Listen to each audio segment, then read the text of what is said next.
Hello and welcome to another video by Rick Miracle, me. In my series, Freemasonry and Satanism, again I say, that title. A lot of people have emailed me or comment sectioned on my videos and said I should title the series something else. But it seems to me it's right on target when you combine the secret societies with the satanic or luciferic demonic forces. And if you can see that in our world these days, it seems that like a lot of people have gone crazy, especially our leaders, most of them coming from secret society groups, photographed at the Bohemian Grove, going to meetings at the Bilderberger groups, Council of Foreign Relations, Freemasonic organizations, Illuminati, Golden Dawn, Knights of the Garter, Knights of Columbus, and so many more. But anyways, I got this book here I want to review. People of the Lie. The Hope for Healing Human Evil.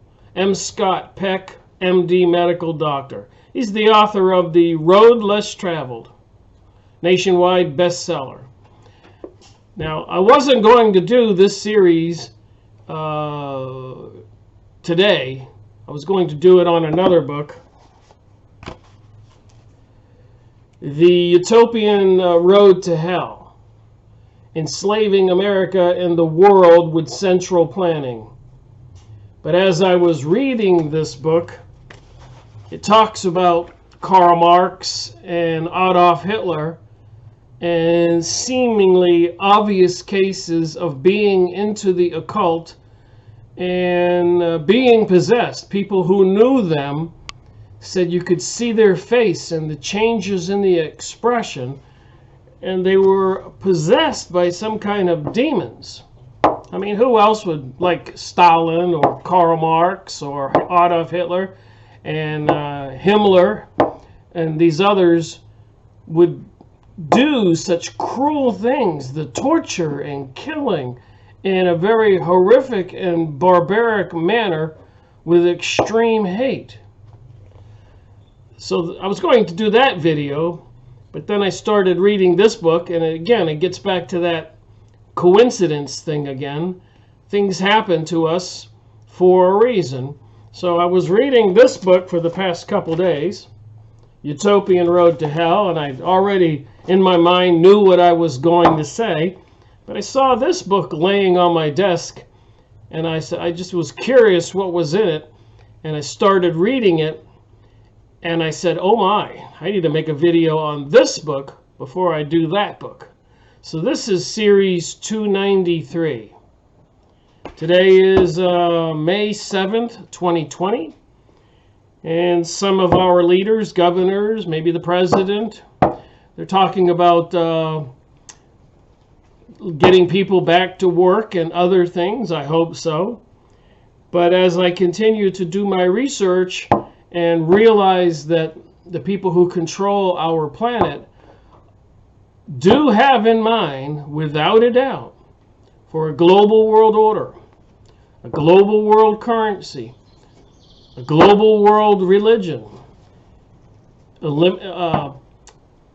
artificial intelligence, monitoring everybody, knowing where everybody is, some kind of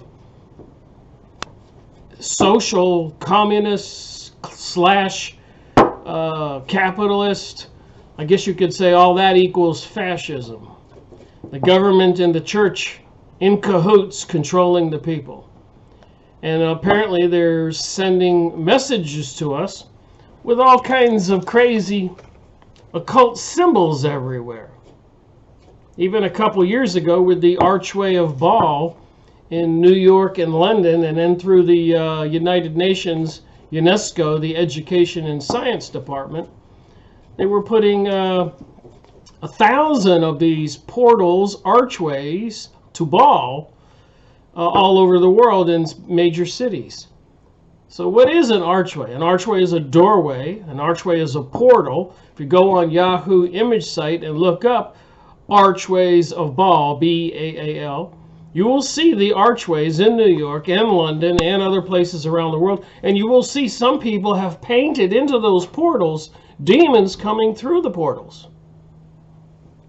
And again, if you're like me, who the heck wants to believe this stuff? But when I go through a book like this from a doctor who has to deal with patients who are possessed and gets involved with the priest in actual situations of exorcism, you have to ask yourself, what the heck is the truth? What is going on with this world that we live in? So let me read from this book, starting on page 195. And as you can see, I like to pre-read what I'm going to talk about. So it's an interesting book. Looks like about 270 pages. The back of the book, something about the author. Here he is.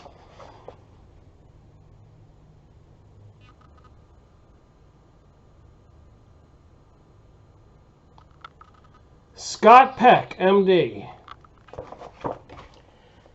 With his best-selling book, The Road Less Traveled, Dr. M Scott Peck has introduced over 3 million readers to the integration of the deepest insights of psychiatry with those of religion, and people of the lie in absorbing an equally inspiring companion volume. Dr. Peck utilizes the same approach to probe brilliantly the essence of human evil.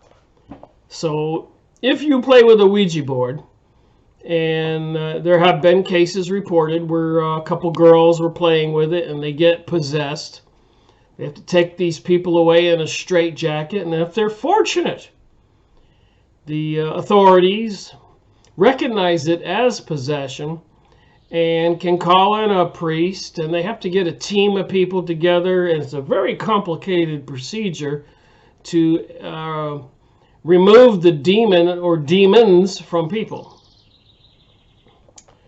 So if you play with a Ouija board, you can get possessed, and other occult activities. Possession of certain objects, you can become possessed. And if you belong to occult organizations and you get involved in the rituals, you can become possessed. And I've got books where apparently movie stars and other people see psychics and mediums and do meditation to become possessed so that they can get possessed by this being to do these perfect parts.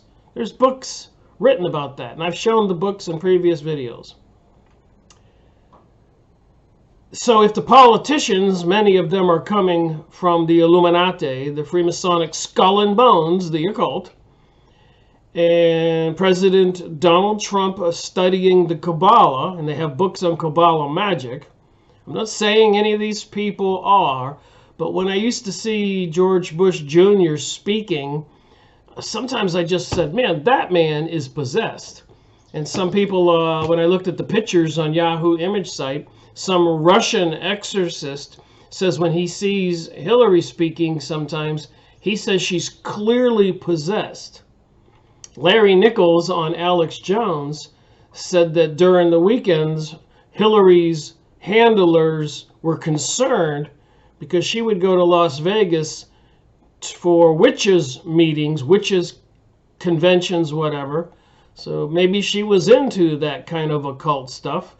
With her, George Bush Jr. being in the Skull and Bones, and his father, and John Kerry, and it just makes you wonder. Hitler being into the occult, and his people that he worked with, other generals and other soldiers, said he appeared to be possessed, talking to things that were in the room that nobody else could see. Karl Marx seemed to be in this extreme hatred and in a possessed situation. Stalin seemed like a Superman being possessed with no emotional human feelings.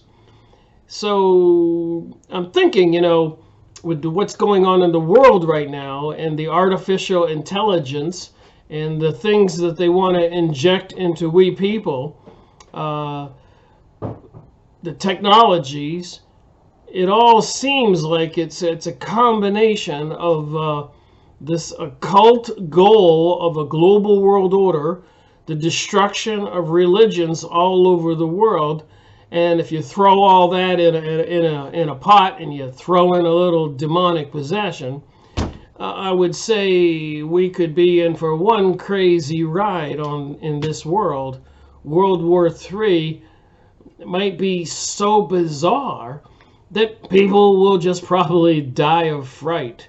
And according to prophecy, that's exactly what's prophesied to happen. So I'm going to read from the book, show the book. I don't want to do an audio book. I'm only going to do a little bit. And just try to use your brain, have a open mind and discernment. Make up your own mind, do a little research, and try to see if you can agree that possession is possible. See if you can believe in it. And if you believe in possession is possible by a demonic being, then of course the opposite is probably true. Then you would believe in God and angels and all of that. So I guess with this, in this age of propaganda and mind control and programming people, brainwashing them for many years, where people who believe in God and religions are turning away from the churches and helping each other and loving each other and all of that. It seems like the intelligences, the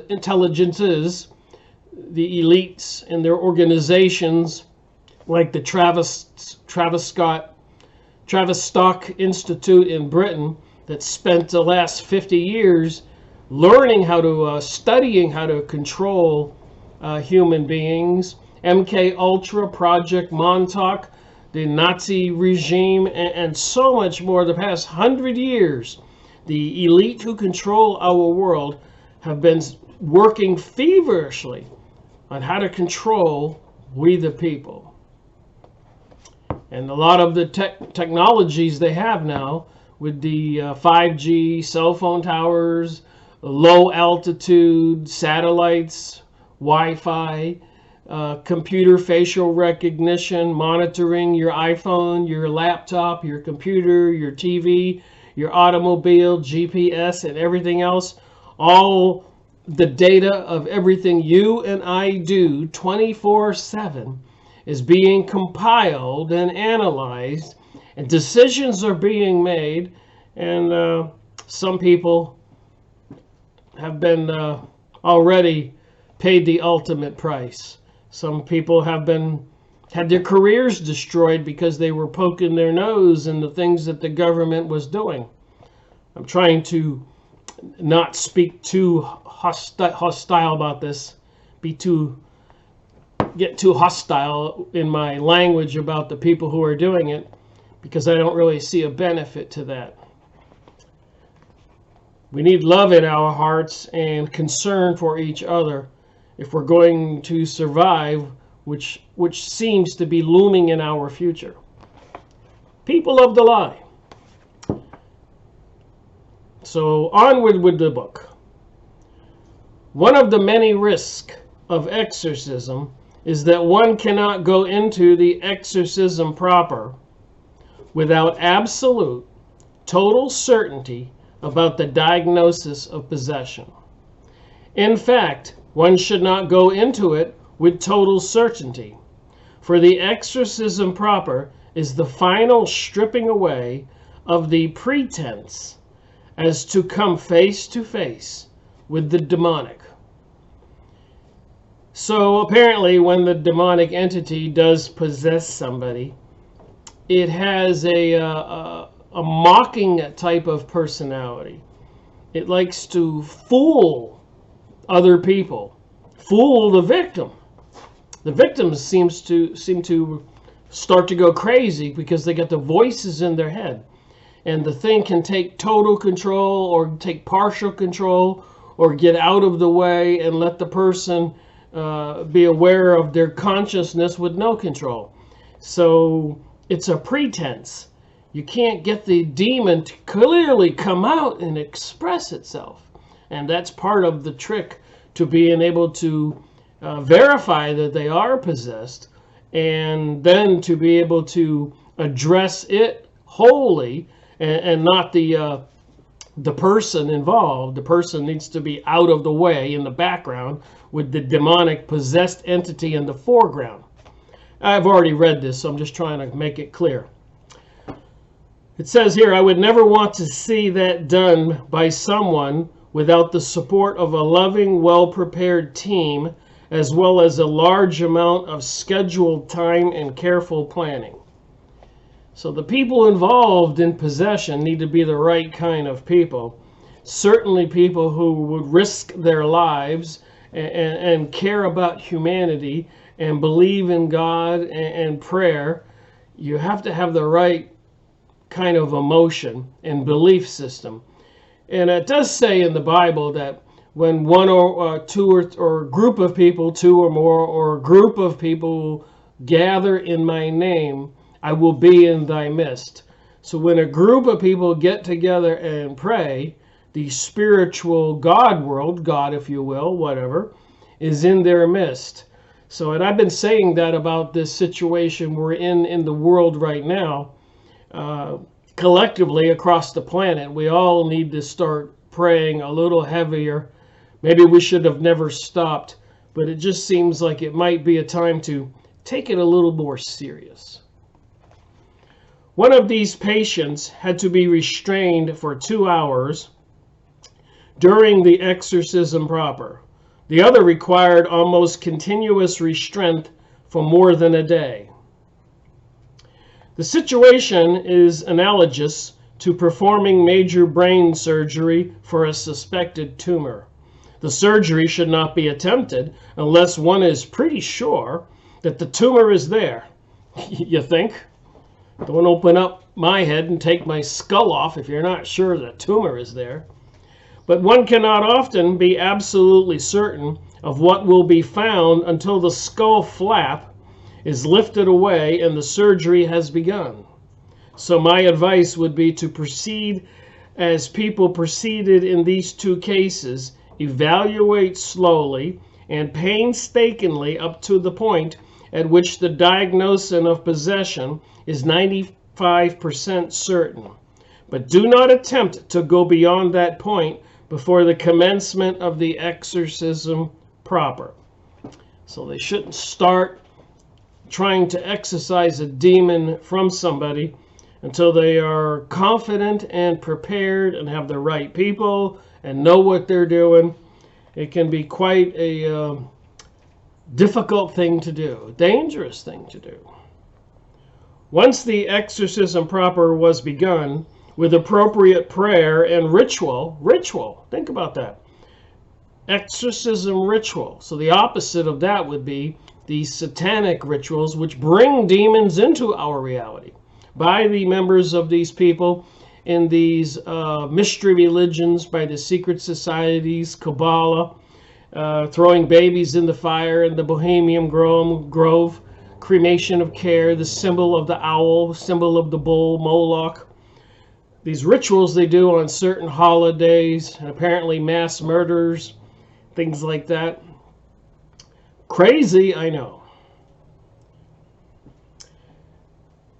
So once the exorcism proper was begun with appropriate prayer and ritual, in both of these cases, silence seemed the most effective of the many means used for the final penetration of the pretense. The team would speak either with the patient's healthy core, personality, or the demons, but would refuse to speak with some unclear mixture of the two. Like I said earlier.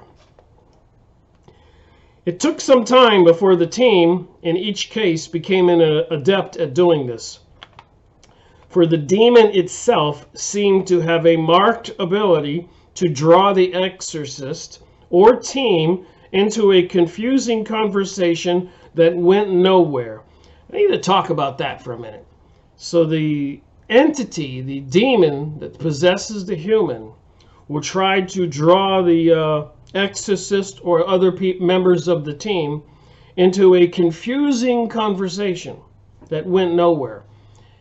And I have read some books where I'm talking thick books, 2 inches, 3 inches, by these people into these occult organizations, such like that. And you can read the entire book, chapter after chapter after chapter, and be totally confused and have gone nowhere. So I think these people who are into these occult groups who write thick books, that's part of the modus operandi, part of the results of being possessed. They do get into this information, and they use extremely articulate languages. But you can sit there, and the words are very complex, very sophisticated. The sentences, the paragraphs, but page after page, paragraph after paragraph, chapter after chapter. You just have to look at it and go, what is this book saying? It doesn't say anything, but it has so much intrigue in it and sentences that say these and crazy things. It draws you in and you read on and on and on, but you're getting nowhere. And I think that's one of the components to the material that's published by these beings that are into these occult organizations. Just an observation I've had from reading these types of books over the years. I think one of them was written by that one Pope who stepped down recently, and Pope Francis was installed. If you look at his books and you read them, you will get a sense that, who the heck is this person? It's like some of the world. Again, there's nothing really there being said, but it's a big, thick book published by the Pope. But as the team became more perceptive and steadfastly refused to be sucked in to the confusion by the demonic entity, both of these patients began to alternate between progressively more and healthy appearing core personalities and progressively more ugly secondary personality, until suddenly the secondary personality took on inhuman features and the pretense was broken. So the entity, the demonic being, came out of the closet. It didn't have a pretense. It wasn't trying to hide. The person was, he just completely came out clearly and spoke for himself, and probably a very horrible voice.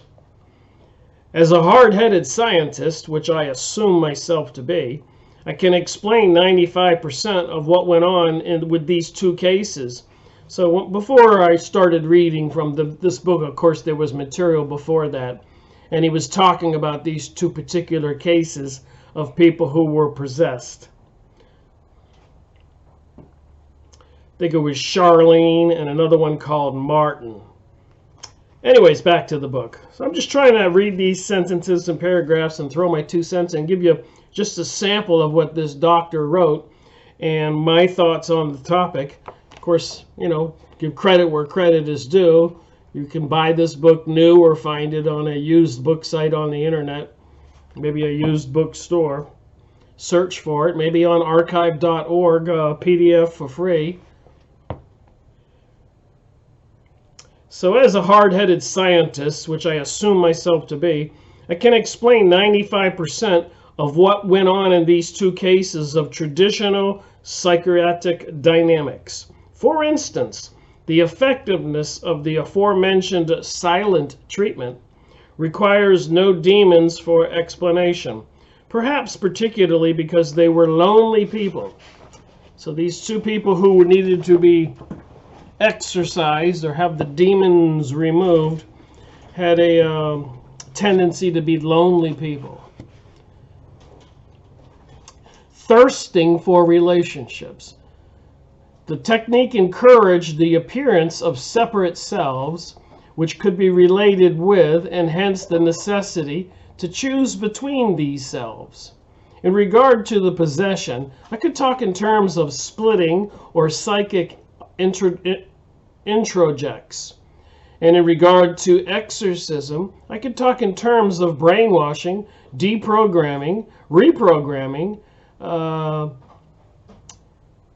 catharsis, marathon group therapy, and identification. But I am left with a critical 5% I cannot explain in such ways. I am left with the supernatural, or better yet, subnatural. I am left with what Martin calls the presence. When the demonic finally spoke clearly in one case, an expression appeared on the patient's face that could be described only as satanic. It was an incredibly contemptuous grin of utter hostile malevolence. I've spent many hours before a mirror trying to imitate it without the slightest success. I don't know if I'd want to do that. Try to make the face like the demon being. I have seen the expression only one other time in my life, for a few fleeting seconds on the face of the other patient, late in the evaluation period. Yet when the demonic finally revealed itself in the exorcism of the other patient, it was with a still more ghastly expression. The patient suddenly resembled a writhing snake of great strength, viciously attempting to bite the team members. Oh my. More frighteningly than the writhing body, however, was the face. The eyes were hooded with lazy reptilian torpor, except when the reptile darted out to attack, at which moment the eyes would open wide with blazing hatred. Wow. David Icke talks about shape-shifting. I wonder if those people are possessed and the possessed being can actually start showing some reptile tendencies. It might explain it, according to this doctor. Despite these frequent darting moments, what upset me the most was the extraordinary sense of a 50 million euro heaviness I received from this serpentine being. It caused me to despair of the success of the exorcism. So I guess maybe he had this psychic sense that he was dealing with a very ancient being. Almost all the team members at both exorcisms were convinced they were at these times in the presence of something absolutely alien and inhuman. The end of each exorcism proper was signaled by the departure of this presence from the patient and the room. The critical moment of the exorcism is what Martin calls the expulsion. It cannot be rushed. In both the exorcisms I witnessed, it was initially attempted prematurely.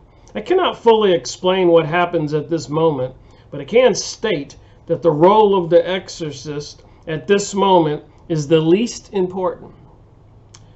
The desperate prayers of the team are more important. So here you have a case of possession, a couple of cases involving this doctor and a priest and other team members who makes the observation the desperate prayers of the team are more important. And again, I relate it to the world we live in today. It seems to me more people need to get their minds correct and pray for the world to get in a more healthy state, our lives and everything. Apparently, we're going to need help from higher powers. These prayers for God or Christ to come to the rescue, and each time I had a sense that God did just that. As I said earlier, it is God that does the exorcising. What does the Bible say? God helps people who help themselves. So you got to want to be helped and ask God for help for the helping to happen. And remember the situation we're in the world right now, and whatever may happen in the imminent near future. We need to have in our minds what and who we are, spiritual beings on this planet. And people need to communicate with each other, love each other, and help each other all over the planet. There is no room for hate or vengeance or trying to kill and steal to survive. It's not good. It's probably what the people who want the global world order want people to do, to rise up and protest and create a situation where the military and the police have to combat with the people. Not going to be a good thing. But let me amend that. Human free will is the basic. It takes precedent over healing. Even God cannot heal a person who does not want to be healed. At the moment of expulsion, both of these patients voluntarily took the crucifix, the cross, and held it to their chest and prayed for deliverance. Both chose at that moment to cast their lots with God. Ultimately, it is the patient himself or herself who is the exorcist. So these lonely people who allowed the being to possess them ultimately has to make the choice to take charge of its life again and have the being go away. I do not want to denigrate the man. I have never heard of a female exorcist, but I have no reason to believe that there shouldn't be one, and quickly. Who is the designated exorcist? I want only to put his power into perspective. In truth, the role of exorcist is a heroic one. But the essence of the role is not any magical power at the time of expulsion. It is the gentleness and caring and patience and discernment and willingness to suffer with which he shepherds the whole exorcism process from the beginning to the end. It is upon his shoulders alone that the final decision rests as to whether or not the patient is truly possessed, and whether to proceed with the massive undertaking of an exorcism proper. It is he who must gather the team together, discerning who would fit and who would not. It is he who prepares both patient and team as best he can, nurturing their trust and understanding. It is he who makes crucial decisions about timing and direction during the course of the exorcism proper. It is he who must bear the fullest pain of the clash with the demonic, just as it is he who must bear the responsibility if the exorcism fails.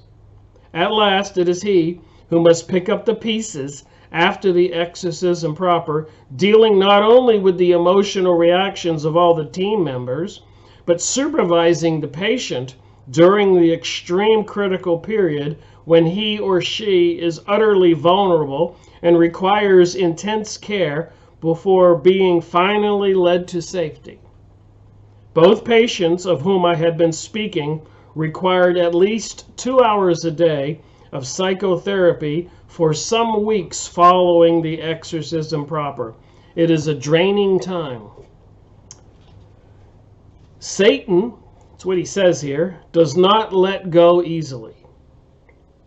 After its expulsion, it seems to hang around, desperately trying to get back in. So you've heard of ghosts being in houses or places and stuff like that.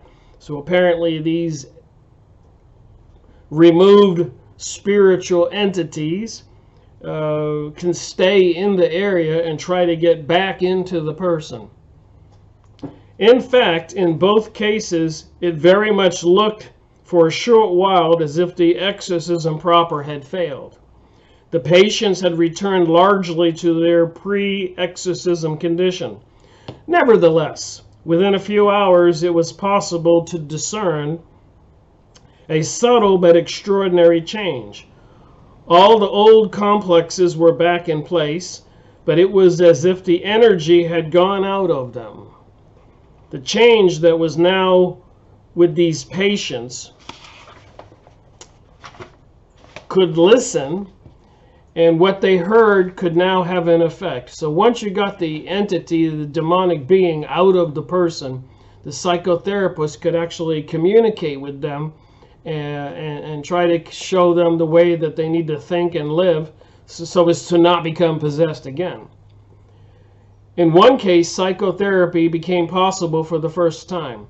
In the other, more was accomplished in 50 hours of intense psychotherapy following the exorcism proper than in 500 hours preceding it.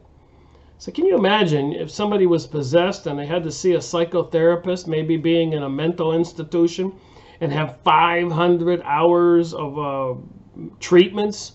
So you're talking 40 hours if you do it 5 days a week, 40 into 500 hours. Many weeks, 10 weeks, 12 weeks, 14 weeks, every day, all day. These patients moved extraordinarily fast. It was as if they were catching up for all those lost years. Can you imagine being possessed for years, being in a mental institution? But perhaps because it moved so fast, it was tumultuous therapy, making great demands on the therapist.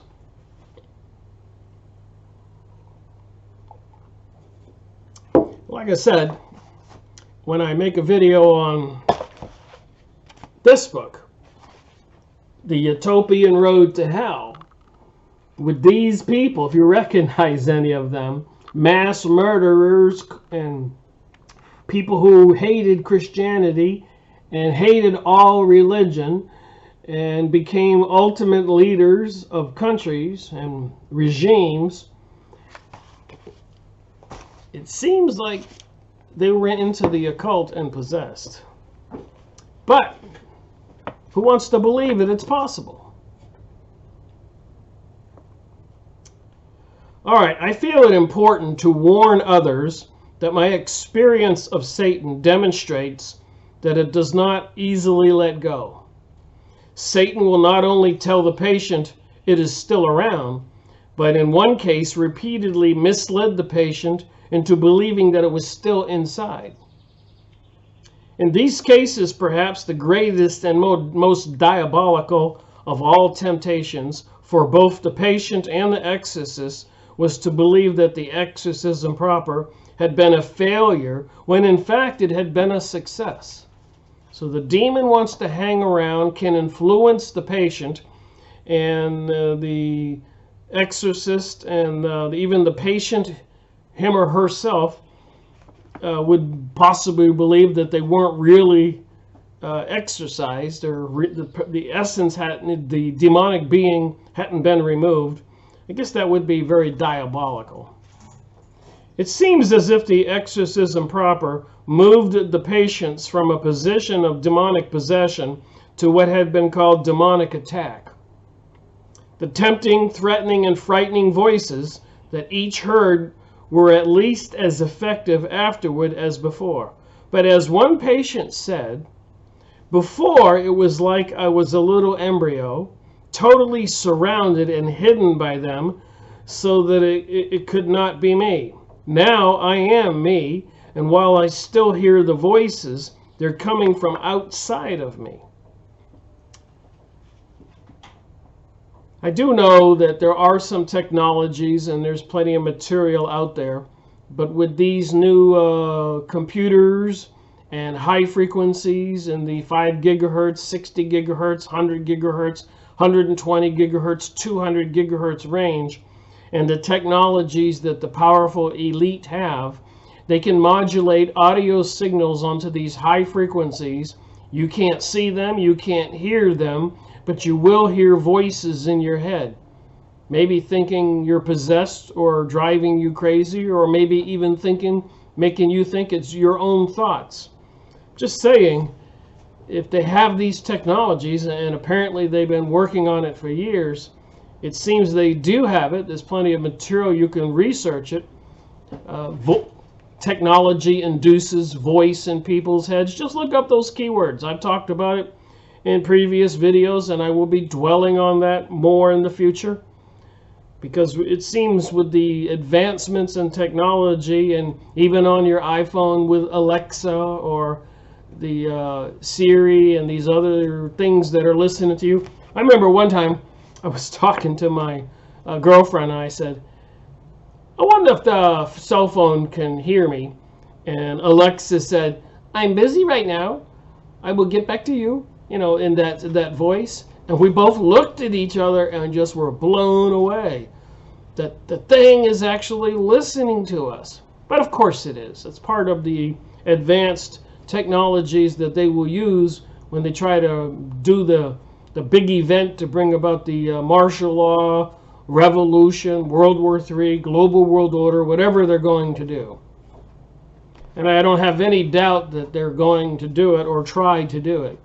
But apparently, if we the people can wake up and get educated, maybe they won't be able to get away with it. And there's a lot of videos on YouTube and websites and books and Nexus magazines and so much material out there. Everybody's trying to warn us, but people apparently don't want to listen. They don't want to believe the unbelievable. Or as the others said, before the voices were in control of me, now I'm in control of them.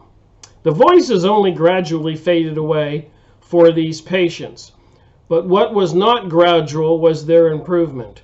Given the severity of the psychopathology, before their exorcisms, the rapidity of their progress or health is not explainable in terms of what we know about the ordinary psychotherapeutic process.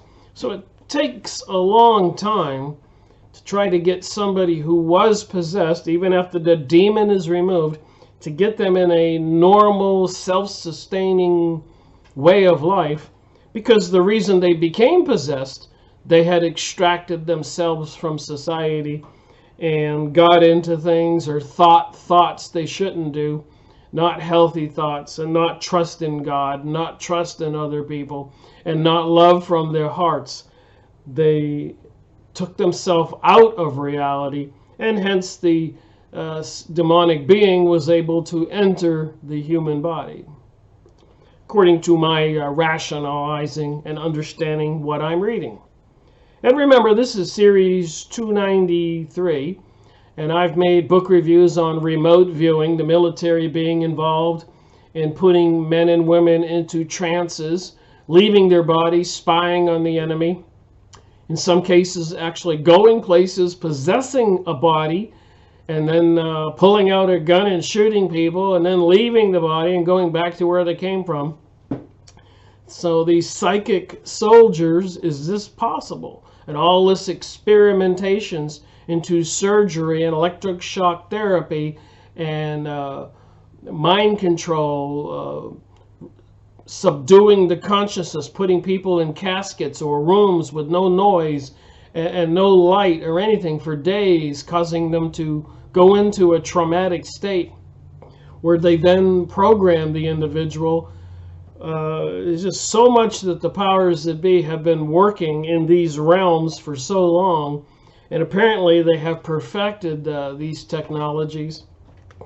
And the rest of us need to understand they may be able to play with us to a degree, but if we have the faith in our own spiritual self and the faith and trust in God and prayer to God, I would certainly think that's probably the best weapon we have against these evil forces who are doing some of the things that they're doing with the mind control and the TV programming, the cartoons for kids, the advertisements, the nightly news. Just bam, bam, bam, fake news, fake news. And no wonder people can start to lose their minds, because it's coming from the Tavistock Institute, from the RAND Corporation, and many other institutes that are working for the government that are involved in these malicious, sinister activities. But who wants to believe it?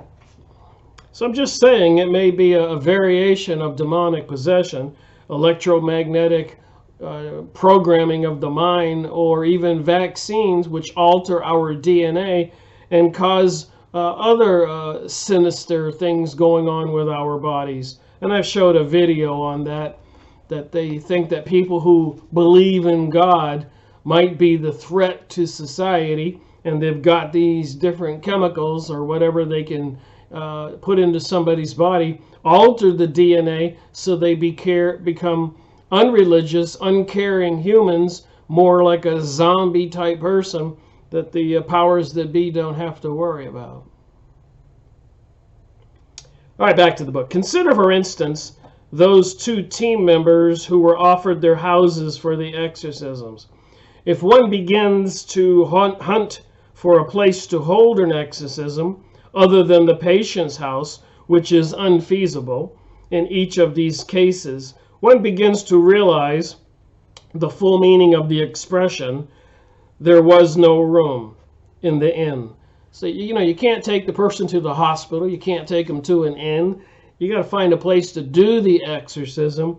And that's probably a very interesting situation. Who wants to volunteer their house, the bedroom, for the situation, and then have the loose demonic being in the area for a while? Psychiatric hospitals don't currently want exorcisms going on in their midst, nor do convents, monasteries. So it is up to two brave people in these cases to step forth,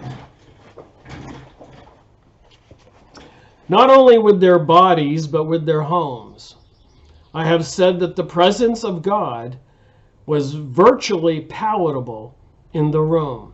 I do not think this was an accident. I suspect that whenever 7 or 10 people gather together at personal risk, motivated by love and healing, God will be there. This is by the doctor, not me.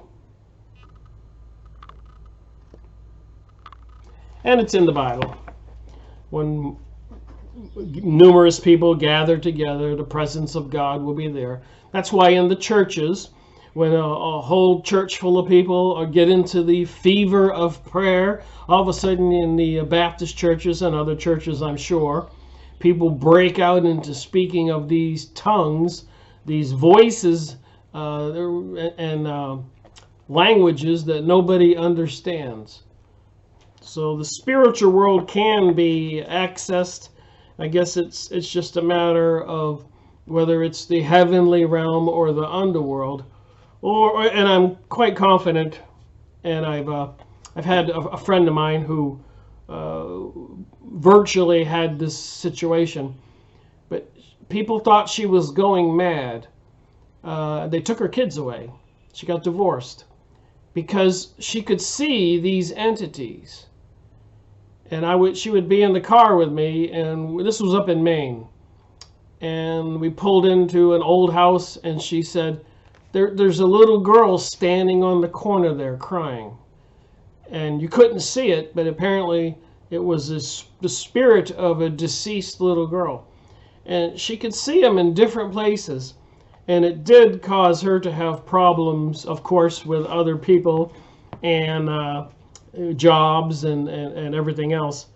But I think she's better now. If it was something you want to call not better, sick, being able to have that natural ability to see like that. And she had extremely red hair, which is one of the characteristics of people from the historic cults who were into the Druids and those kinds of activities. So it may have been a DNA thing, but she was a nice, wonderful person.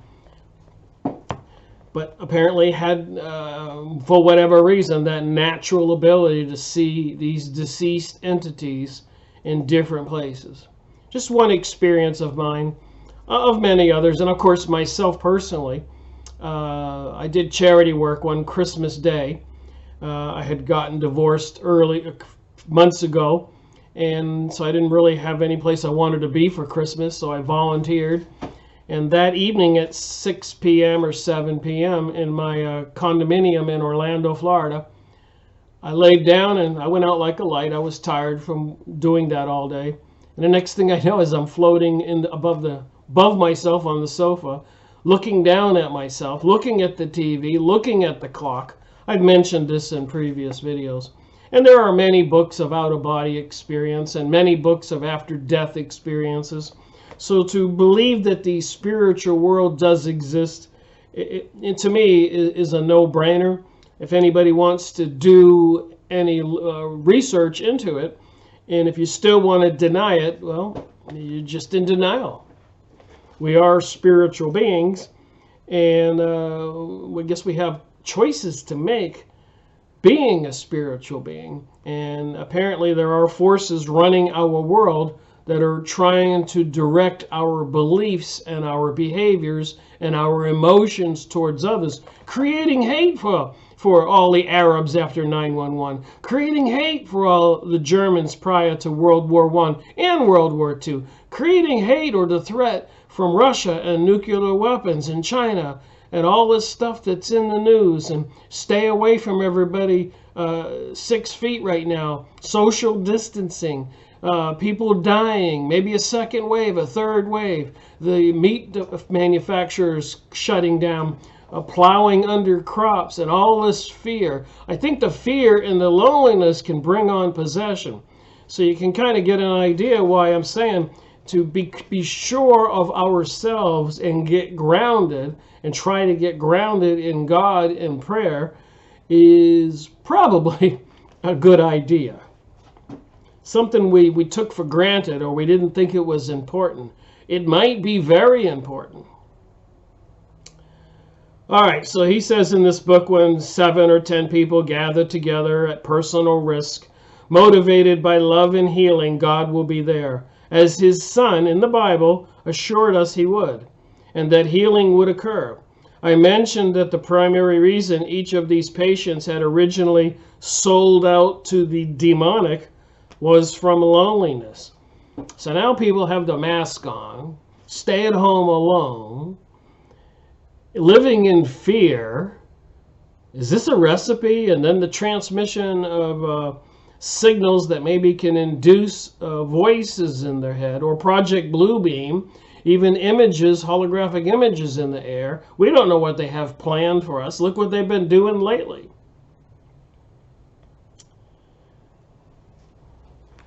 They were not only lonely people, but were accustomed to being lonely. And when they came to exorcism, each was still basically a loner. So even though they got exorcised or the demon removed, they're still loners. You got to give them some psychotherapy and integrate them back into society.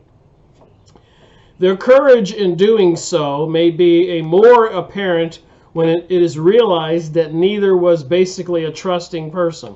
So if you have extracted yourself from reality, you are a lonely person. You're probably not a trusting person. And you're not trusting in God, believing in God. And all of that seems to me to be some characteristics or situations that people could get in to make them more susceptible to becoming possessed or mentally mind-controlled or programmed or even driven insane. A major reason that the team was crucial in each exorcism was that the team gave the patients their very first experience of a true community. So the whole team, the priest, the other people, the doctor, whoever, they had to gain the patient's trust. So you take somebody who was a loner and you try to get them to trust you and tell them that you love them and you care for them and you want them to be better. I guess it's a hard road to cross to change your reality to that kind of extreme. It probably took a big movement to get in a position to be possessed. Somebody had to probably be quite alone and desperate for a long time. There is no doubt in my mind that this experience was an essential factor in the success of both exorcisms. Many skills were required in each of these battles, with the demonic: analytical detachment, compassionate involvement, intellectual formulation, intuitive insight, spiritual discernment, deep understanding of theology, thoroughly knowledge of psychiatry, a great experience with prayers and others, No one person can possess all of these skills. I suppose in easier exorcisms, the team may be needed only to restrain the patient. But in those of which I am speaking, while the exorcist was the coordinator in charge, a true team approach was absolutely necessary. The talents of all the team members were used. I also had a sense in both exorcisms that our weaknesses and mistakes were being used as well. So the demonic being would probably try to prey and manipulate the individual exorcist, priest, and other people involved. And you've seen the movies, maybe, The Exorcist and other movies. So that the demon does try to get and intimidate the other people involved. It is said that Christ can use even our sins. I've spoken of the presence of God in these rooms. It may sound mystical, but when I reflected on each event, it seemed as if God, or Christ, had been choreographing the whole show. The most common reaction of team members following the completion of these exorcisms was expressed by one woman when she said, "I never want to go through anything like that again, but I wouldn't have missed it for the world." Strangely enough, when I read that, I thought about me taking my sailboat to the Bahamas with my girlfriend. And, you know, it's from Florida, so it's an all-day trip running the engine, crossing offshore Florida here to the Bahamas. And we were there for a couple weeks. And then when we came back, I had called my friend, who was also a sailor in Florida, and said, "Hey, how's the weather? Is everything okay? Can I come back?" Because when you cross over from the Bahamas to Florida, you want to make sure you're not in stormy weather. But anyways, he said, "Oh, the weather's fine, no worries." But no sooner than we had left shore, the island behind me just disappeared like it went invisible, like a mirage. And being an experienced sailor and have read books, I said, "Oh my." What had happened, the dark cloud above was raining, and the sheet of rain made the island invisible. And whenever that sheet of rain falls down, something precedes it like a heavy wind. And it can hit you at 50 miles an hour. And I knew this. I saw that the island had disappeared. My brain put two and two together. I said, "Oh my goodness, there's a sheet of rain falling and it's displacing the air.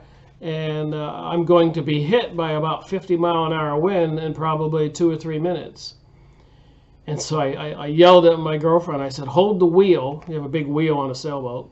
And I ran up to the front and I dropped the jib, the front sail, just wrapped a rope around it really quick, went to the main, dropped it. And as it was dropping, boom, that 50-mile-an-hour wind hit the boat. Squall is what they call it, a squall. And now we're offshore, and I've got the next 7-8 hours to go to get to Florida. Suffice it to say, the whole night was 8 to 10 foot seas with pouring rain and lightning. And luckily you have those little GPS cameras that you flip out, so you're in the cockpit. You can look at it like a TV, so you can see where you're going. You've seen GPS. So that's how I knew how to, which way to go. But it was 7-8 more hours of 8 to 10 foot seas. It was a very interesting, bizarre, horrible night.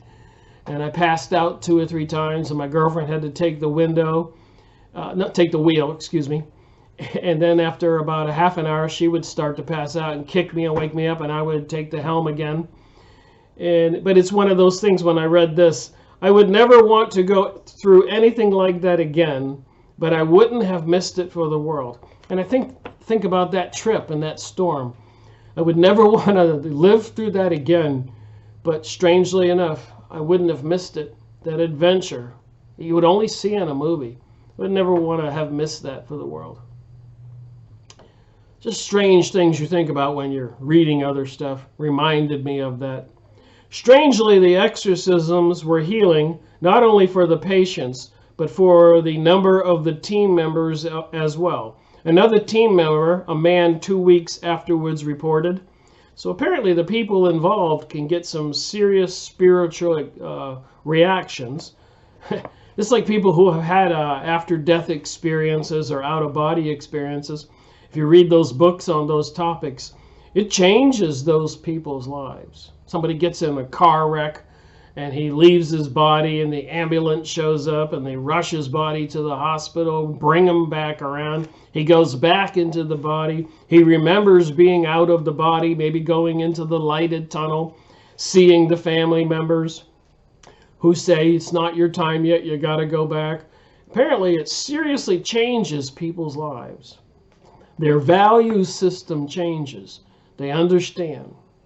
And that's one of the reasons I'm sharing this information. We need to really get into grips of what we understand, what we want to believe, what we trust in ourselves spiritually, the God power spiritually, group God power, group praying, group helping, group loving. That's something that the evil forces who control our planet does not want us to have or want us to know. They put us in fear. They want to separate us and divide and conquer. And then we become lonely people. We become desperate people. We become fearful people. We become vengeful people. And so much more. And the evil is allowed to enter our reality. You don't know this, but I've always had a small, cold, hard place in my heart. This is what one of the team members said. It's gone now. I find I have become a better therapist. In fact, even some of the people who were not at the exorcisms, but were praying for their success, seemed to experience a certain healing. So people who weren't even there, but who knew what was going on, who were home praying, communicating with the spiritual world, they had a spiritual experience. Mystically, again, I have an inchoate sense that these exorcisms were not just isolated events, but somehow almost cosmic happenings. So like I say when I make these videos, nothing happens by accident. If you're watching this video, nothing happens by accident. But what you do, what you think, what you learn, your next move is your choice. This world we're living in seems to be getting a tidbit more bizarre. Maybe more than a tidbit. Quite extremely bizarre and confusing. But again, if you do read the Bible and stuff like that, and watch other videos, all this things that are happening was prophesied to happen. Still, it is the patients who served as the very center and focal point of these happenings. And the doctor says, I salute them. Through the torment and courage of their struggle with Satan, they won a great victory, not only for themselves, but for many. So there is much more. I just read 2 or 3 pages in this book. And I think when I make the video on this book, the next one, Series 294, it'll make sense when we talk about Hitler and Stalin and Karl Marx and Mao and all these people and their associates, generals, henchmen, sinister people involved in all the murder and killing, and people saying it seems like they were possessed and they appeared to be possessed, and the satanic symbolism that's being perpetrated in our reality everywhere with the things like this, with this mystery religion and the propaganda to destroy, not only according to that one rabbi I made a video on recently, who said why Jews don't believe in Jesus.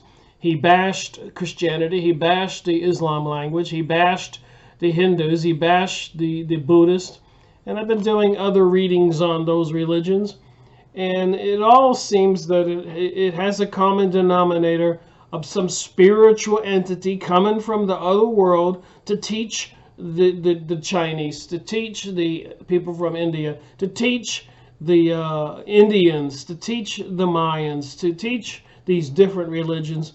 The spiritual world does interact with us, and in many cases on a positive way. But apparently the evil entities exist in our reality and try to get a foot in the door of controlling this world as prophesied, and the complete and utter killing, depopulation, and destruction of our world.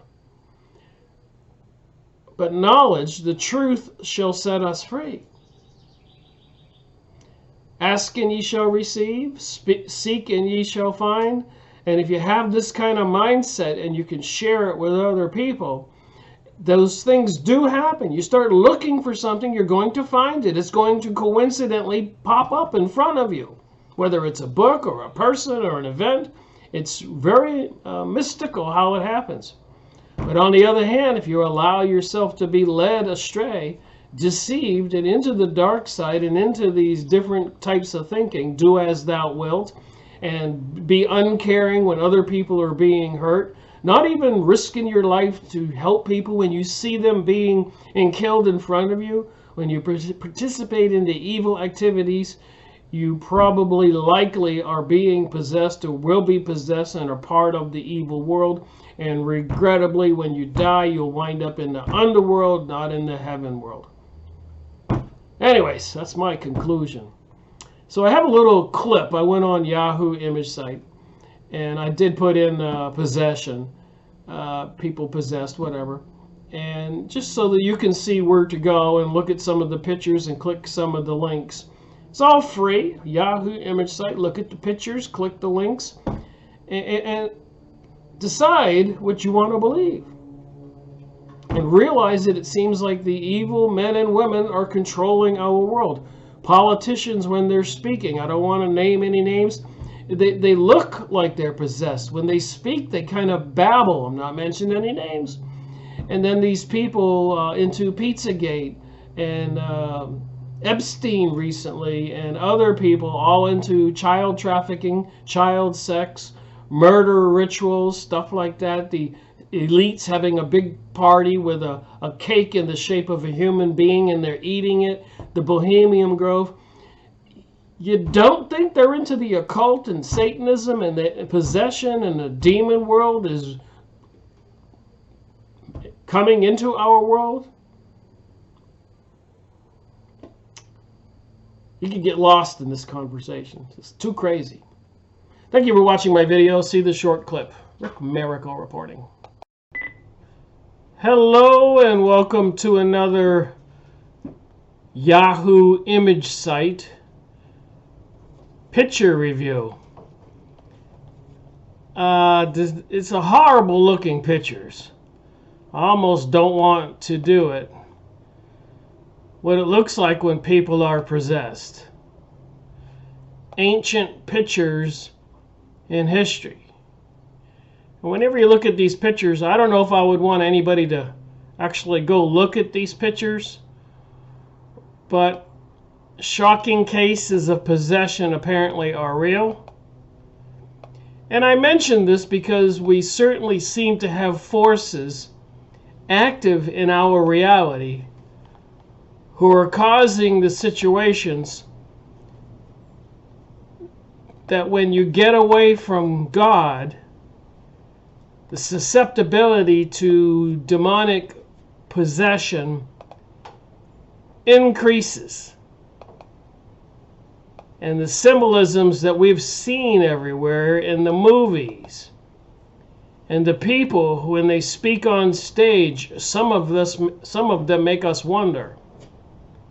This one here says, top Russian exorcist. Hillary shows clear signs of. And there are other people in politics that seem to be kind of wacky. I don't want to make any suggestions. You can look at the pictures. Here's an ancient religious picture of a bishop, I guess, dealing with it.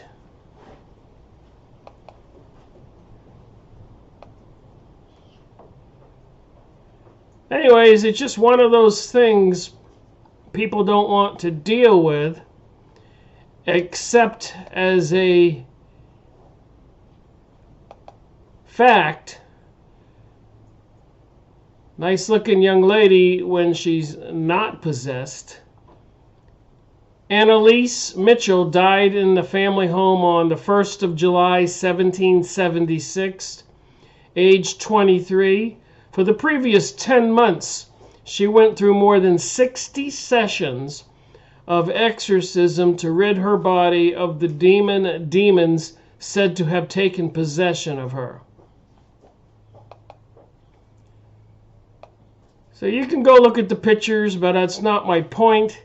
I know that some people, when they play with this type of device, a Ouija board, they, again, communicating with spiritual beings from the other world, can become possessed.